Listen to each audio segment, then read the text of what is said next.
మీ friends ఎవరైనా మీ చైల్డ్హుడ్లో మీతో కలిసి ప్రయాణం చేసిన వాళ్ళు ఇప్పుడు ఎక్కడెక్కడ ఉన్నారు? రెగ్యులర్ టచ్లో ఉన్నారా మీతో? రెగ్యులర్ టచ్లో ఉన్నారండి.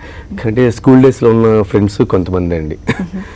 సురేష్, కిషోర్, మల్లి అని వీళ్ళు విజయవాడలో ఉన్నారు. అలా కాలేజీలో వాసు, నవీన్, కిరణ్, వీళ్ళందరూ చాలా మంది ఉన్నారు. రెగ్యులర్ టచ్లో ఉన్నట్టు. రెగ్యులర్ టచ్లో ఉన్నట్టండి. మీరు కొరియోగ్రాఫర్ అయ్యారు కదా, వాళ్ళు డిఫరెంట్ వింగ్స్ లో సెటిల్ అయి ఉంటారు. మిమ్మల్ని మీ పర్ఫార్మెన్స్ ని చూసినప్పుడు వాళ్ళు ఇచ్చిన బెస్ట్ కాంప్లిమెంట్స్ ఏంటి? వాళ్ళు ఏది కొత్తగా చూసినా ఎక్సైట్ ఫీల్ అవుతారు. ఇప్పుడు ఫస్ట్ చేశానండి. అరే మామ నువ్వు డీలో చేస్తున్నావురా, D2 సూపర్ రా అన్నారు.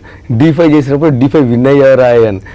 ఇప్పుడు అదే బన్నీ గారు చేసినప్పుడు, ఎన్టీఆర్ గారిది, చరణ్ గారిది అందరు చేసినప్పుడు మళ్ళీ చిరంజీవి గారు చేసినప్పుడు ఇంకా చాలరా మామ నీకు ఇంకా ఫుల్ఫిల్ అయిపోయిందని.